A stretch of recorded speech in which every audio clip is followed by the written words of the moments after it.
I am Lullu, not শিক্ষিত MBBS. আমি ভয় দেখাই কম, হাসাই বেশি। এতক্ষণ ধরে দাঁড়িয়ে আছে, একটাও ট্রেন আসছে না। নিজের জীবনটা ট্রেনের তলায় দিয়ে নিজেকে শেষ করে দেবো। আর কাকু, আমার বয়স নাকি পেরিয়ে 70 পার হয়ে গেছে গো।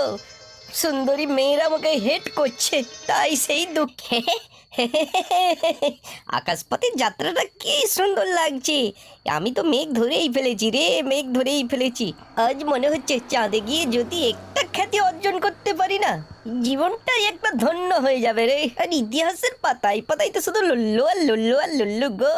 আরে আমার পেটে কি গ্যাস ভরা আছে? আমি খালি উপরে উঠে যাচ্ছি কেন? ব্যাপারটা কি এ তো বোঝাই যাচ্ছে না। ব্যাপারটা একবার রিসার্চ করতে হবে। আরে স্টেশনের কাছে কত রমণী বসে আছে, দেখি কে একটু ডিস্টার্ব করে আসি।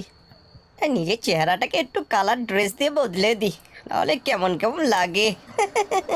হাই, কেমন আছো তোমরা? আই অ্যাম লুল্লু, নট শিক্ষিত এমবিবিএস। আমি ভয় দেখাই কম, হাসাই বেশি, তাই তো আমাকে লুল্লু বলে। উল্লু উল্লু নেই লুল্লু। বিউটিফুল গার্ল, তোমরা কেমন আছো? কাকু তুমি কেমন আছো? তুমি তো পুরো কাকু কাকু লাগছে, দেখে মনে হচ্ছে বয়সটা অনেক বেশি হয়ে গেছে। না, এই জীবন আর রাখবো না। আমাকে কাকু বলে পেস্টিসটা আমার লুজ করে দিল। আমার লুজ মোশন পুরো বেরিয়ে গেল। না, টেনে গর্দান দিয়ে নিজের জীবনটাকে বিলীন করে দেবো, আর ভালো লাগে না। যা, বাই বাই বাই বাই। এতক্ষণ ধরে দাঁড়িয়ে আছে, একটাও ট্রেন আসছে না। নিজের জীবনটা ট্রেনের তলায় দিয়ে নিজেকে শেষ করে দেবো, আর ভালো লাগে না। দাদু গো। এই ছোকরা, তুমি কি করছো এই ট্রেন লাইনে? নিজের জীবনটাকে তিনের তলায় দিয়ে বিলীন করতে চাইছো কেন? তোমার কি হয়েছে?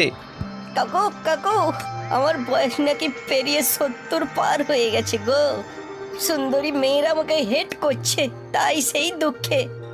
তুমি যদি জীবন দাও আমাদের কি হবে? দেখো তোমার লুল্লু নাটক কতজন দেখে, সবাই তোমাকে দেখার জন্য অপেক্ষা করে আছে।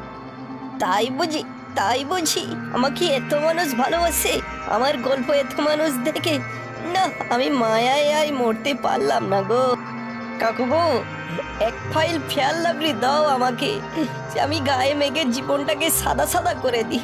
নাম আমার হোক হালুয়া ভূত। বন্ধুরা, এই লুল্লুর পরিবর্তে এবার আসবে হালুয়া ভূত। মজার গল্প, সুন্দর গল্প, তোমরা কিন্তু অবশ্যই দেখবে। আর যদি সম্ভব হয় কষ্ট করে একটু সাবস্ক্রাইবটা করে দিও, আর কমেন্টে তোমার নামটি লিখে দিও কে কে আমার গল্প দেখছো।